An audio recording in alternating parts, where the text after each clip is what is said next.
সালাম আলাইকুম। এ পর্যায়ে আমরা রাজশাহী বোর্ড 2025 এর একটা কোশ্চেন সলিউশন করব। তো কোশ্চেনটা আমাদের এরকম বলছে, একটি গাড়ির সরণ বনাম সময়ের লেখচিত্র উপরে দেওয়া আছে। সেখান থেকে গ নাম্বার কোশ্চেন যেটা বের করতে বলছে, চিত্রে ওসি পয়েন্ট সমতরণ নির্দেশ করলে, চিত্রে ওসি পয়েন্ট সমতরণ নির্দেশ করলে সি বিন্দুতে বেগের মান কত তা নির্ণয় করো। তো আমরা গ নাম্বার কোশ্চেন সলিউশন করার আগে উদ্দীপকটা একটু বোঝার চেষ্টা করি। উদ্দীপক বোঝার আগে আমরা কিছু বেসিক কনসেপ্ট নিয়ে আলোচনা করি। তো আমরা ধরে নিলাম এক্স অক্ষ বরাবর সময়ের মান, এক্স অক্ষ বরাবর সময়ের মান এবং ওয়াই অক্ষ বরাবর আমাদের সরণের মান যদি নির্দেশ করা হয়, ওয়াই অক্ষ বরাবর সরণের মান নির্দেশ করা হয়, অর্থাৎ সরণ বনাম সময়ের ক্ষেত্রে তোমার সমবেগে গাড়ি যদি যাত্রা করে সেক্ষেত্রে আমাদের গ্রাফটা একটু স্ট্রেট লাইন হবে। আবার সরণ বনাম সময়ের গ্রাফের ক্ষেত্রে সমতরণে গাড়ি যদি যাত্রা করে সেক্ষেত্রে আমাদের গ্রাফটা এরকম হবে। তারপর সরণ বনাম সময়ের ক্ষেত্রে সমমন্দনে যদি কোনো গাড়ি যাত্রা করে, সমমন্দনে যাত্রা করে সেক্ষেত্রে গ্রাফটা এরকম হেলানো হয়ে যাবে। অর্থাৎ সমবেগে গ্রাফ স্ট্রেট লাইন হবে, সমতরণের ক্ষেত্রে গ্রাফ সময়ের সাথে সাথে ধীরে ধীরে বাড়তে থাকবে এবং সমমন্দনের ক্ষেত্রে গ্রাফ ধীরে ধীরে কমতে থাকবে। এই বেসিক কনসেপ্টগুলো আমি ধরে নিচ্ছি তোমরা পড়াশোনা করে এসে তারপর বোর্ড কোশ্চেন সলভ করতেছো, সেটা আমি এটা ইন ডিটেইল এখানে বুঝাইতেছি না, জাস্ট আমরা কোনটা কি নির্দেশ করে সেটা একটু ঝালাই করে নিলাম। এবার আসো উপরে উদ্দীপকে আমাদের প্রথমে ওসি যে পয়েন্টটা আছে এই পয়েন্টটা তোমার সমতলনের মান নির্দেশ করছে, ওসি পয়েন্টটা সমতলনের মান নির্দেশ করছে এবং সিডি পয়েন্ট যেহেতু স্ট্রেট লাইন বরাবর গেছে তাহলে সমবেগের মান নির্দেশ করে সিডি পয়েন্ট এবং ডি পয়েন্ট একটু হেলানো অবস্থায় আছে তাহলে ডি পয়েন্টে সমমন্দন নির্দেশ করছে। অর্থাৎ প্রথম অংশ সমতরণ, পরবর্তী অংশ সমবেগ এবং লাস্ট পোর্শন সমমন্দন নির্দেশ করছে। এখান থেকে আমরা গ্রাফটা বুঝলাম। এরপর গ নাম্বার কোশ্চেন কি বের করতে বলছে এটা আমরা পড়ে ফেলি। চিত্রে ওসি পয়েন্ট সমতরণ নির্দেশ করলে, ওসি পয়েন্ট আমরা একটু আগে দেখলাম সমতরণ নির্দেশ করছে, তো ওসি পয়েন্ট সমতরণ নির্দেশ করলে সি বিন্দুতে বেগ কত, সি বিন্দুতে বেগ কত তা নির্ণয় করতে বলছে। তো ওসি পয়েন্টের ক্ষেত্রে কি কি ইনফরমেশন দেওয়া আছে এটা আমরা ফার্স্ট লিখে ফেলি। ওসি পয়েন্টের ক্ষেত্রে আমাদের এখানে আদিবেগ দেওয়া আছে, আদিবেগ 0 মিটার পার সেকেন্ড। ওসি পয়েন্টের ক্ষেত্রে সি বিন্দুতে সরণের ভ্যালু তোমার 45 metre, S equal to 45 metre. C বিন্দুতে সময়ের ভ্যালু 6 সেকেন্ড। আমাদের বের করতে বলছে কি গাড়িটির বেগ কত তা বের করতে বলছে। এখান থেকে দেখো আমাদের বেগ নির্ণয়ের জন্য তোমার V equal to U plus A T এই ফর্মুলা অ্যাপ্লাই করো, যেখানে আমরা মানগুলো বসাই দিই। আদিবেগ কত 0, এর ভ্যালু কত আমরা জানি না, এর ভ্যালু আমাদের সেপারেট করে বের করতে হবে।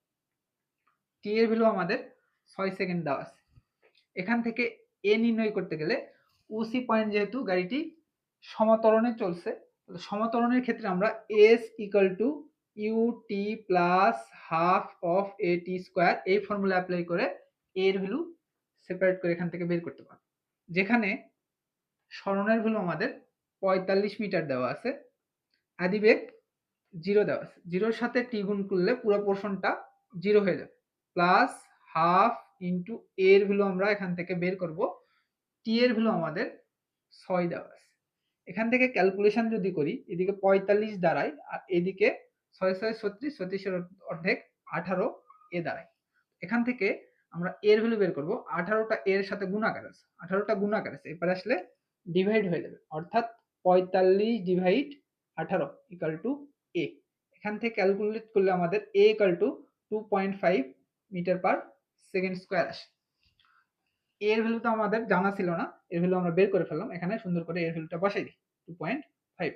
এটুকু ক্যালকুলেট করলে আমাদের 15 মিটার পার সেকেন্ড দাঁড়ায়। অর্থাৎ সি বিন্দুতে বেগের মান 15 মিটার পার সেকেন্ড। অতএব সি বিন্দুতে গাড়িটির বেগ 15 মিটার পার সেকেন্ড। এভাবে আমাদের গ নাম্বার কোশ্চেনে সলিউশন করতে হবে। এরপর আমরা ঘ নম্বর কোশ্চেনের সমাধান করব। ঘ নম্বর কোশ্চেন যেটা আমাদের বের করতে বলছে, উদ্দীপকের তথ্যের ভিত্তিতে ত্বরণ বনাম সময়ের লেখচিত্র অঙ্কন করো। ত্বরণ বনাম সময়ের লেখচিত্র অঙ্কন করতে বলছে। তো আমাদের সময়ের ভ্যালু এক্স অ্যাক্সিস বরাবর দেওয়াই আছে, আমাদের জাস্ট ত্বরণের ভ্যালু এক্সট্রা করে বের করতে হবে, বের করে আমরা লেখচিত্র অঙ্কন করব। তাহলে ত্বরণের ভ্যালু বের করার জন্য আমাদের ওসি পয়েন্টে প্রথমে আমরা ত্বরণ বের করব, পরবর্তী সিডি পয়েন্টে ত্বরণ বের করব এবং ডি পয়েন্টে ত্বরণ বের করব, তারপর আমরা লেখচিত্রটা অঙ্কন করব। দেখো ওসি পয়েন্টে এট ফার্স্ট আমরা ত্বরণ বের করি। ওসি পয়েন্ট যেহেতু গাড়িটি সমত্বরণে চলছে, ওসি অংশ সমত্বরণে চলে, সমত্বরণের ক্ষেত্রে আমরা ত্বরণ নির্ণয় করব। ত্বরণ এ ইকুয়াল টু ওসি পয়েন্টে আমরা গ নাম্বার থেকে নির্ণয় করছিলাম 2.5 মিটার পার সেকেন্ড স্কয়ার, কোন অংশ থেকে বের করছি, গ নাম্বার হতে। এরপর দেখো, এরপর আমরা সিডি পয়েন্টে ত্বরণের মান নির্ণয় করব। তাহলে সিডি অংশ যেহেতু স্ট্রেট লাইন গেছে, সিডি অংশ আমরা দেখছিলাম সমবেগে যাত্রা করছে গাড়িটি। সিডি অংশ গাড়িটি সমবেগে চলে। সমবেগের ক্ষেত্রে ত্বরণের ভ্যালু 0 আসে, সমবেগের ক্ষেত্রে ত্বরণের ভ্যালু 0 আসে। এরপর আসো, এরপর আমরা ডি পয়েন্টে ত্বরণের মান নির্ণয় করব।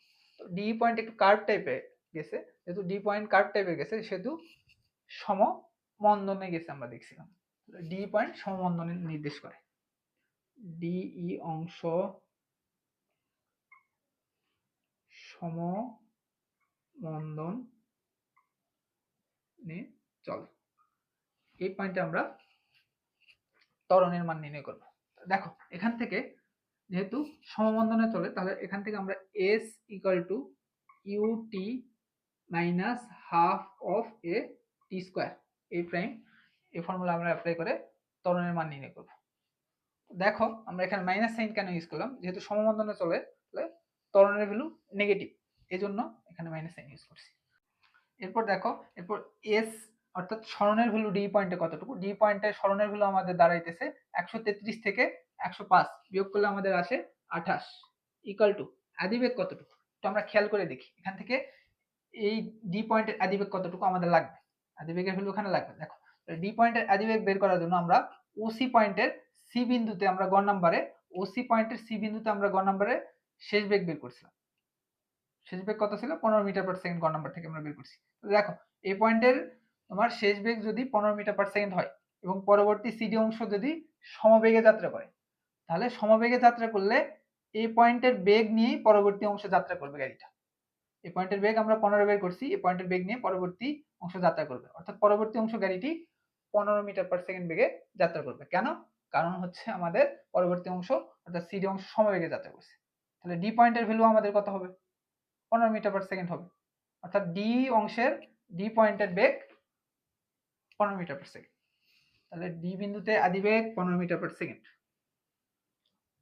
এরপর আসো টি, টি এর ভ্যালু কত, ডি পয়েন্টে টি এর ভ্যালু আমাদের কতটুকু দাঁড়াইতেছে, টি এর ভ্যালু আমাদের 4 আসতেছে। এরপর মাইনাস হাফ ইন্টু অ্যাক্সিলারেশন, এটা আমরা বের করব, এই প্রাইম দ্বারা ডিফাইন করলাম।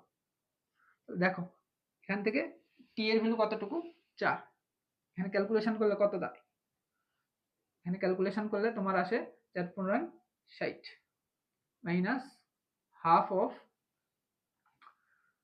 4×4 = 16, অর্ধেক কত আসে 28, 8 এ প্রাইম, এদিকে থাকে 28।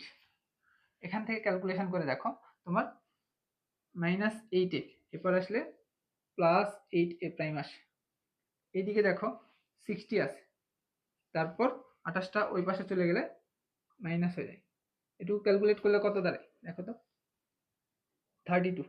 এখান থেকে 8 এ প্রাইম, 8 গুণাকার আছে ওই পারে গেলে ডিভাইড হয়ে যাবে, 32 divide by 8 A prime equal to, এখান থেকে এ ইকুয়াল টু আমাদের 4 আসে, অর্থাৎ 4 metre per second square D পয়েন্টে সমমন্দনের ভ্যালু। বুঝছো? এরপর আসো, এরপর আমরা একটু ক্যালকুলেশন করি। আমরা ত্বরণ বনাম সময়ের লেখচিত্র অঙ্কন করব। ত্বরণ বনাম সময়ের ক্ষেত্রে এক্স অ্যাক্সিস বরাবর সময় নির্দেশ করব এবং ওয়াই অ্যাক্সিস বরাবর ত্বরণের মান নির্দেশ করব। এটা 0 পয়েন্ট, উপরের দিকে আমাদের ত্বরণের positive value meter per second square এবং নিচের দিকে 0 থেকে ত্বরণের নেগেটিভ ভ্যালু, নিচের দিকে ত্বরণের নেগেটিভ ভ্যালু, সময়ের ভ্যালু সেকেন্ড এককে আমরা প্রকাশ করব। যেখানে আমাদের সময়ের ভ্যালু কতটুকু আছে, 2, 4, 6, 8, 10, 12, 14। এক্স অ্যাক্সিস বরাবর যেহেতু সময়, এখানে 2, 4, 6, 8, 10, 12, 14। ওয়াই অ্যাক্সিস বরাবর আমাদের ত্বরণের ভ্যালু বসাইতে হবে। পজিটিভ দিকে ত্বরণের ভ্যালু কত, 2.5। এখানে আমরা 2 দিলাম, এখানে দিলাম আমরা 4। এরকম করে উপরের দিকে চলতে থাকবে পজিটিভ দিকে। এবং নেগেটিভ দিকে আমাদের কত আসবে, নেগেটিভ দিকে এই পোর্শনটা সমবন্ধনে চলছে, সমবন্ধনে সর্বোচ্চ আমাদের 4 metre per second square D point অতিক্রম করছে গাড়িটা। দেখো এদিকে আমাদের 2 দিলাম, এদিকে 4 দিলাম, এটা নেগেটিভ ভ্যালু, 0 নেগেটিভ ভ্যালু নিচের দিকে, পজিটিভ ভ্যালু উপরের দিকে। দেখো প্রথমে ওসি পয়েন্ট আমাদের 2.5 মিটার পার সেকেন্ড ত্বরণ নিয়ে যাতায়াত করছে এবং ওসি পয়েন্টটা টোটাল 6 সেকেন্ড ধরে অতিক্রম করছে। টোটাল ওসি পয়েন্টটা 6 সেকেন্ড ধরে অতিক্রম করছে এবং সেখানে ত্বরণের ভ্যালু আমাদের 2.5। আমরা ধরে নিলাম এই পয়েন্টটা 2.5।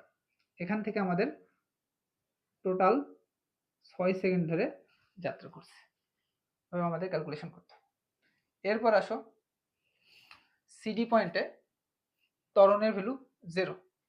এখানে জাস্ট সময়টাই বাড়ছে, সিডি পয়েন্টে সময় অতিবাহিত হয়েছে কিন্তু ত্বরণের ভ্যালু 0, অর্থাৎ এখানে জাস্ট সময়টা আমাদের থাকবে। সময় কত, 6 থেকে 10, 6 থেকে 10 পর্যন্ত এইটুকু 0 মিটার পার সেকেন্ড স্কোয়ার ত্বরণ নিয়ে গেছে গাড়ি। তারপর আমাদের ডি পয়েন্টে 10 থেকে 14, ডি পয়েন্ট কত, 10 থেকে 14, এইটুকু অংশ আমাদের -4 মিটার পার সেকেন্ড স্কোয়ার নিয়ে যাত্রা করছে। কেন, কারণ ডি পয়েন্ট আমাদের সমমন্দন নির্দেশ করে, তাহলে 10 থেকে 14 পর্যন্ত আমাদের সমমন্দন নির্দেশ করছে। এক্ষেত্রে দেখো তাহলে আমাদের 4 কোথায় আছে, এই পয়েন্ট আসছে, এই পর্যন্ত আমাদের 10 থেকে 14 সমমন্দনে গাড়িটা যাত্রা করবে। এভাবে আমাদের কোশ্চেনটার সলিউশন করতে হবে।